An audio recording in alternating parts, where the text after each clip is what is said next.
Merhaba arkadaşlar.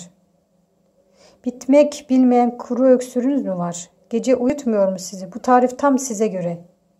Ve ben de uzun zamandır içip ve kuru öksürükten kurtulduğum için sizlerle paylaşmak isterim. Tarife geçelim. 2 bardak su, bir elmanın yarısı, bir ayvanın yarısı. Tabii ki bir elmanın bütününü de katabilirsiniz. Fark etmez. 4 tane ayva yaprağı. Bunları güzel bir kaynatıyorsunuz.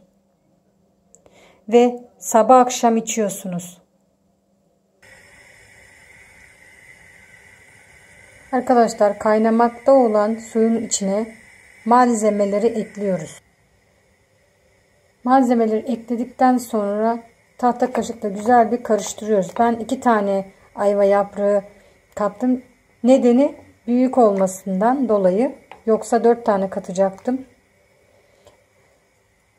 Bunun içerisine bardağı koyduktan sonra en önemli nokta balla içilmesi. Ben balla içtim. Tabii ki kestane balıyla özellikle çok güzel bir tat veriyor ve şeker atmanıza gerek yok. İsterseniz de sade de içebilirsiniz. Çok faydasını göreceksiniz. Bir hafta veya bir ay içerseniz çok güzel bir etkisi olacaktır. Tabii sabah akşam bir bardak olma şartıyla.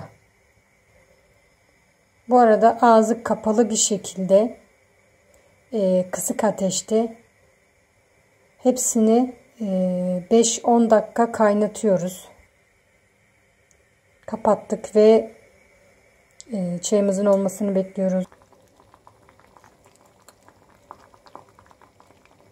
Evet, çayım hazır oldu. 5 dakika bekledim. Şimdi demlenmeye bırakıyorum. Demlendikten sonra 2-3 dakika içinde içeceğim çayımı. Mis gibi de kokusu var.